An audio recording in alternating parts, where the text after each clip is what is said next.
I'm Julie Saunders. I'm Jan Wilson. Julie and I both have experience as school librarians, and we've worked together as district library leaders.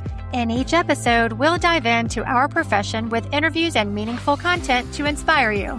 The ideas and opinions shared by any host, guest, or listener are their own and do not represent those of any respective school district. Welcome to Library Exchange.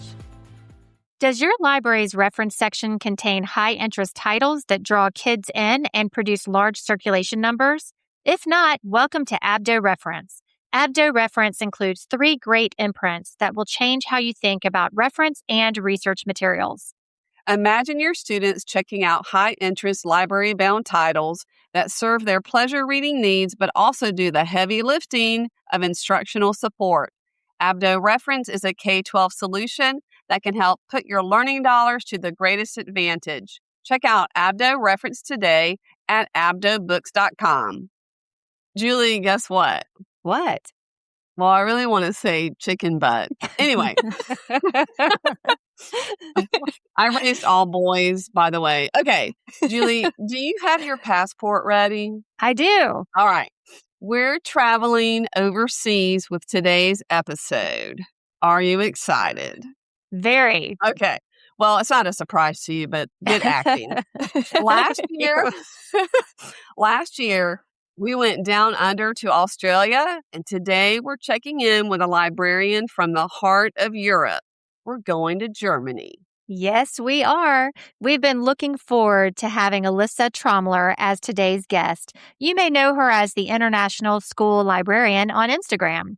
But what you may not know is that she has the unique challenge of running a library for students from over 30 different countries. That is next level right there, Alyssa. So she started at the CJD International School in 2019 as a professional educator, but like many of us, the library eventually found her. We can't wait to hear more about this. Welcome to Library Exchange, Alyssa. Thank you so much for having me. I'm very, not using the word excited, just psyched to be here. Great. I like it. Okay, so Alyssa, will you share where you are in Germany and let's hear about your school?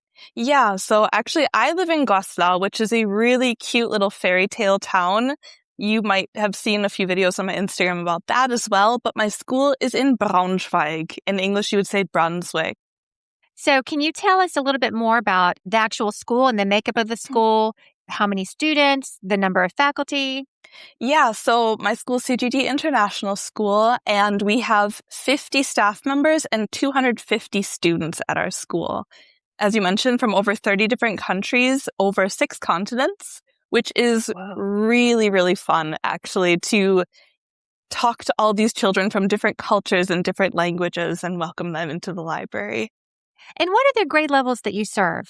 We do pre-K all the way up to year 12. Great. And I've got one more question. You had mentioned something about who is able to use devices and who is not able to use devices in your building. I think that'd be interesting for American listeners to hear.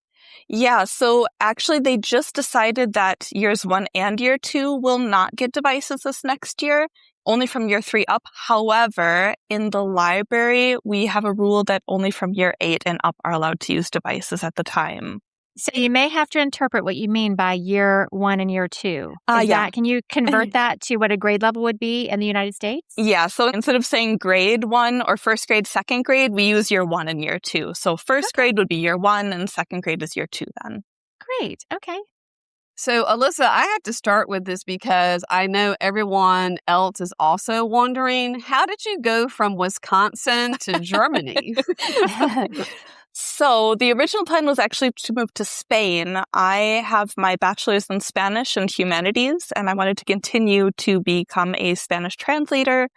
But then my, at the time, partner said, well, let's move to Germany instead. They speak English there. I don't have to learn Spanish. It's perfect. So instead of him learning Spanish, I got to learn German. Surprise.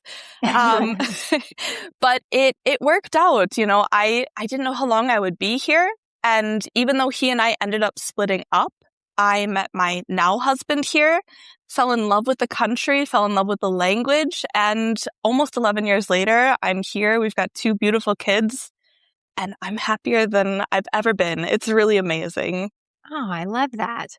So let's dig into all the things you've done in your library. So, Alyssa, you inherited a space from a librarian who worked there for over a decade.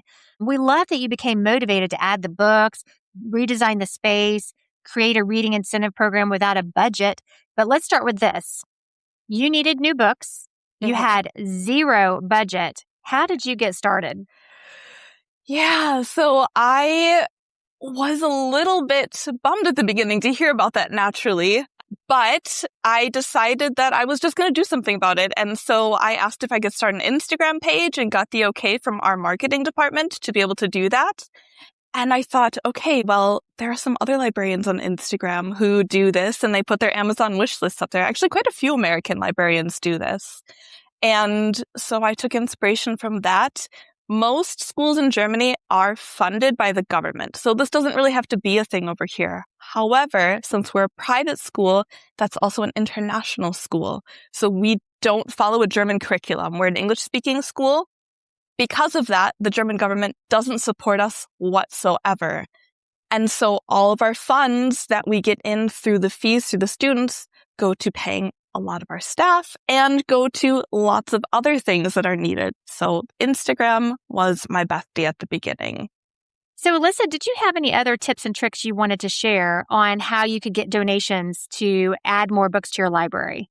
Yeah, so other than the Amazon wish list, I also decided to take a lot of the old books that we had in our library that we were weeding out anyway, and to have a little used book sale. So I was able to do 2 last year. And through that, I raised 250-ish euro. And then I was able to order books with that 250 euro. I also decided at the summer party that I was going to let myself be the victim of a water balloon toss. And it was really fun. A lot of the parents came up to me and they're like, "Are you okay?" But it was a lot of fun. And I was able to raise 101 euro through kids pummeling me with water balloons. Oh, that's so creative. That's great. Did you get many results from your Instagram post with your wish list? Yeah, we got over 140 books donated through the Instagram wish list, which is incredible. And actually, we just got another package right before we started recording today. I got another package. So I'm looking forward to opening that up and seeing what that is. Well, that's pretty significant, thinking that you only have 250 students and you had 140 books donated. That makes a big difference in your collection. That's wonderful. Yeah, a lot of it actually was my friends and family from back in Wisconsin. But a few parents have donated as well. And then the big hope was that I would actually be able to reach an audience bigger than just friends and family. And I've had 2 people that only know me through Instagram donate, which was like such a big shocking moment for me because it's like, okay, this is the hope, meet me in the media center. She has people from all over the United States that are always shipping her, and the world actually, shipping her books. And I'm just like, if I could even get 1/10 of that for my kids at my school, that would be so incredible. And now a word from our sponsors. It's time to talk about our friends at Kids Discover. They're an award-winning educational publisher that's been a favorite among students and school librarians for over 3 decades. Their digital learning platform, Kids Discover Online, is a game changer for elementary and middle schoolers by providing access to thousands of science, social studies, and nonfiction articles. And unlike other databases in the market, Kids Discover Online's modern interface is highly visual. It actually gets kids excited about reading and learning. Plus, it's built for every student. We're talking multiple reading levels, translations in 28 languages, and a fully accessible interface for all learners. You can actually get 60 days of trial access for your entire school right now by visiting kidsdiscover.com/digital. Librarians helping librarians. I love it. Alyssa, besides the issue with the books, you wanted to update the physical space and eventually to include a makerspace area, correct? Can you tell us about that? Yeah, so the library was definitely not the coziest place, I would say. It was green and red, like the worst version of Christmas colors, and chairs instead of beanbag chairs, and just like hard stools. So I decided, got to get this out, got to make it a place where I want the kids to be comfortable and feel welcome. And so actually my parents were super helpful in donating the entire cozy corner that we had up until now. It has now gotten bigger because I started a GoFundMe to create a maker space and to make the cozy corner, the reading corner, even bigger. So through that, I was able to raise over 1,100 euro in donations just by posting on Instagram, and my PTA was able to help out with that as well. They sent it out in the group chat and kind of updated the parents on what's going on with that. So that way, if the parents wanted to invest in our library at our school as well, then they were able to do that. So, Alyssa, recently I saw a post where you were actually using some type of special paint for the chairs that weren't wood. I would love to hear more about that. What did you use to paint the beanbag chairs and things like that? Yeah, so the beanbag chairs we actually got new donated, but we had some stools, and those were vegan leather. And so I was able to find a leather/vegan leather paint that is also child-friendly, eco-friendly and everything. And I was able to repaint all of those in the new blue that I wanted to have that corner. So goodbye Christmas colors, hello calm blue. And I was so impressed with how thick and how thorough on your Instagram post, it was very impressive how the paint actually looked really good, and the pop of color, what a difference. I just was so impressed by the whole paint thing. It was really cool. Like the fact that I didn't have to toss them and that I could reuse them. I was so pumped about that because Germany in general is really forward thinking when it comes to that, and so eco-friendly and nachhaltig. This is really important for people here, and me too. So let's talk about your reading incentive program. Is this a new initiative for the school? Yes, and I'm super thrilled to be able to offer to the kids. So I've been secretly working to try to get restaurants to sponsor us, and a local bookstore actually also agreed to. And so for the summer reading, which I invented, I made a bingo card. I didn't want it to be work. I wanted reading to be something that the kids could enjoy. So the bingo spaces are pretty easy, but I got a local bookstore, Graf. Maria was super friendly and helping me out with that. And Freddie Fresh. So they were able to sponsor us so that the kids can read and get a reward at the end of the summer as well. And then next year, this is something I'm so excited about. When I was a kid, we had something called Book It, which I learned recently that not even all my friends in the same city had Book It. But just to give a brief overview, you read books, you hit your reading goals, which was usually minutes, and then you got your own free personal-sized pizza. And you got to go to the restaurant, and your parents got to sit down and eat with you. And it's just like the coziest memory of being able to enjoy that time, not only that you earned your pizza, but that family time. And all you had to do was read books. And so this is something I really wanted to bring to my students, because just those core childhood memories of getting to go out and eat with your family, and you earned it. So I was able to work with Peter Panna, which is a restaurant here, Peter Panna, and they offered us free kids meals for every kid that finishes their reading, and their kids' meals are awesome. Books for burgers is what we're going to call it, because they have incredible burgers there. So I'm just so excited that I can offer this to the kids next year. So, Alyssa, I just have to say I'm so inspired by you, because we hear a lot of, in Facebook groups where barriers actually become real barriers for people. When they're told they don't have a budget, they're like, well, I don't have a budget. Can't do that. Or I don't have the books available to do this program, or I don't have the space that's welcoming. And they just throw their hands up, and they'll continue to complain and complain and complain. And they can't move past that. But here you are, new to a space, knowing that changes needed to happen. Where you were told no, you made a yes, and you did it in ways that were creative, inspiring, and with great excitement. I'm just really in awe. You've done a lot of great things for your library, and I hope that you inspire others to find a way when they feel like there's a complete barrier to what they want to do. Thank Julie, you. you sound like you're doing your recap to the guest right now. Sorry, just to point that out. I just think, when you can make lemonade out of lemons, it's an inspiring thing, and people want to hear this story. I'm very excited about it. Thank you so much. Alyssa, I have a question really quick. So to go back to that paint that you used on the vegan leather. Yeah. You said it was eco-friendly, but how is it is the wear and tear? Is it standing up to the kids? Is it lasting? So, funny story about that. I never posted this video, but I did take a video. I actually had to contact the company because even though I'm fluent in German, I have my Amazon set to English. And it said that it won't rub off. It said that it won't come off, but eventually it started coming off. And so I was like, okay, well, that's not cool. So I contacted the company. They sent me a screenshot saying, well, it says here you have to use the top coat, but in their English translation, it didn't say that. So after talking with them, they were very kind in sending over the top coat. So then that's why we were repainting them in that video instead of the first time around. We had to do it again because it did rub off.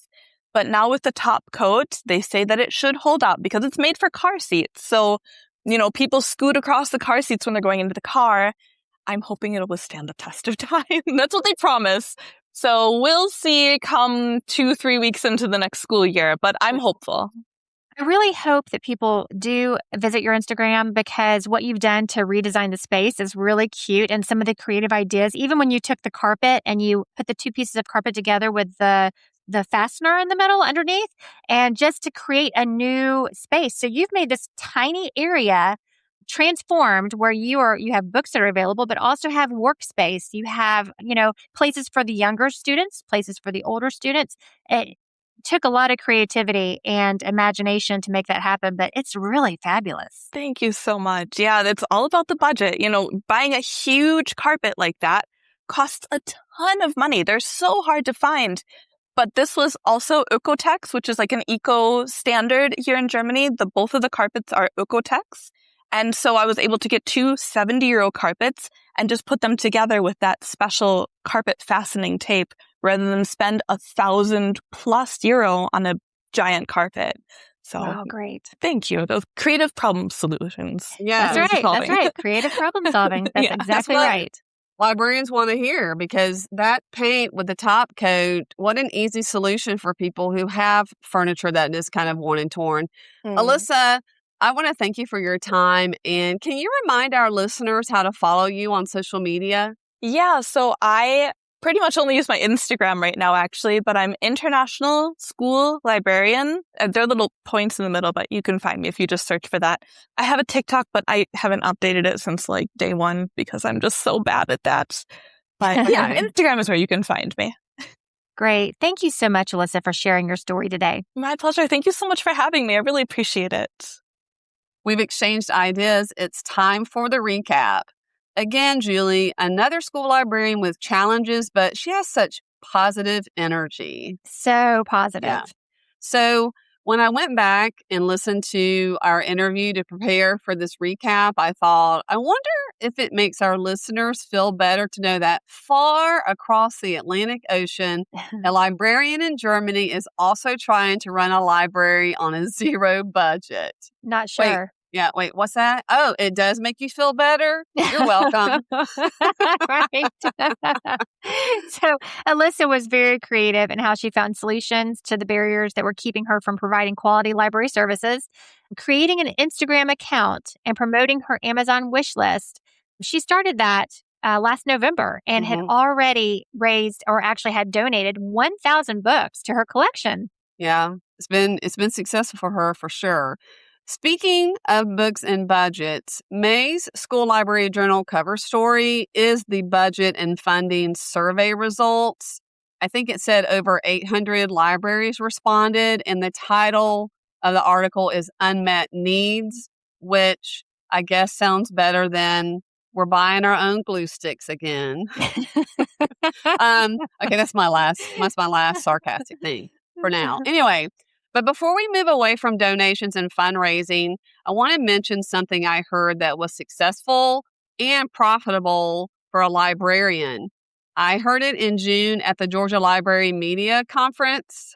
It's called Summer Institute, but the fundraiser was for lunch glow parties. Do you know what I'm talking about, Julie? I do. Yeah. Yeah, I got this idea comes from Julie Pizzola, who is a Georgia elementary school librarian. Her administration approved a glow stick lunch party in the cafeteria. So she purchased glow items in bulk and then sold them to students. So when they're in the cafeteria, dim the lights for part of the lunch period, and the kids have their glow sticks. And you and I participated in something like this at Summer Leadership a few We did. summers ago. Uh-huh. And you can do like the colors on the projector, like Guitar Hero. So you can really do this with all three levels. That was a great idea. Starting a GoFundMe was a great idea for creating a student makerspace and redesigning the reading corner. Really, she also was able to use her repurposing skills too. Yeah, so I feel like I'm talking a lot, Julie, but I'll let you talk in a minute, okay? I agree with you 100% because you know that when we've trained new librarians, we always tell them don't rush into a new space and make major changes your first year. Don't compare your space with something you've seen on social media because it's important to watch how students use the space, if the shelving makes sense to them, and more. But since Alyssa already worked at the school and was familiar with the library, she gets a pass on that rule. Yes. Okay. Yes. She felt it wasn't cozy, that was her word, and needed to be more student friendly. So just by swapping outdated colors for calm tones, it's just like painting any room. It really transformed the space. And I'm almost finished. I want to mention the business partners in the community with her reading incentive programs. She talked about the Pizza Hut Book It program, which is pre-K through 6. Did you have this when you were growing up? I don't think we I did. don't think we did in our area. Yeah, I can't remember when it started, but if you have a Pizza Hut restaurant near you, there is a mobile app for the Book It program for summer and school year, and kids can earn one free personal pan pizza every month that they meet their reading goal, October through March, and then once in the summer. Let's just say you don't have a Pizza Hut near you. Ask a local restaurant to partner with you like Alyssa did, or an ice cream shop, or a bowling alley. Businesses want to get involved because it's a win for literacy and for their business. Another takeaway, a no isn't a no forever. Often librarians will ask for anything from extra funds, extra personnel support, other types of needs from their administrators, and the answer is often no.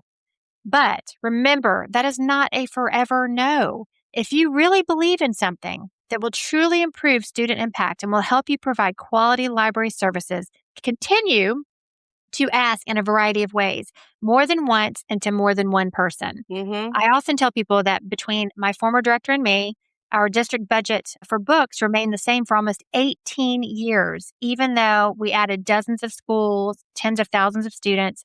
And finally, the right person heard the request at the right time, and our district library book budget was almost doubled. We never stopped asking often for 18 years until we got the yes we needed. So make sure you are always communicating with your administrators when you apply for grants or seek donations in other ways. This shows the importance of whatever it is you are seeking to your admin team. Okay, so 18 years is a long time. It was Well, stay in there. Well, hopefully others don't have to wait 18 years. Yeah. But the thing is, when you believe that it's going to have student impact, just keep on trying. Keep on trying. And try to do it without whining. Yes, Okay. absolutely. But go ahead, Julie. Okay, so the last thing, Alyssa has the qualifications for a librarian working in Germany, which is not the same as being certified in the U.S. But what she has is a growth mindset and a dedication to providing quality library services. Look at everything she's accomplished simply by just seeking out ideas and learning on the go and taking action. So to the certified librarians listening, it's easy to feel worn down by the barriers, the policy changes, the endless no's. But let Alyssa's story reignite that spark. You have the training and the expertise. Don't give up. Take a look back at a project or a request you had to set aside and figure out how to turn that no into a yes. And you just hit the nail on the head there. Barriers aren't necessarily a dead end. Sometimes it's just about finding a creative solution. Listeners, follow Alyssa on Instagram at international.school.librarian. Thanks for listening, and join us for our next episode on August 24th.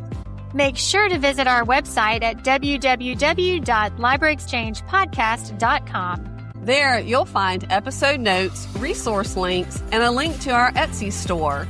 Plus, you can submit a question or inspiring story that might be featured on a future episode. For guest clips, episode reminders, and trivia giveaways, follow us on Instagram and YouTube at Library Exchange and on TikTok at library.exchange. Thanks so much for joining us today. We can't wait to have you back for our next episode.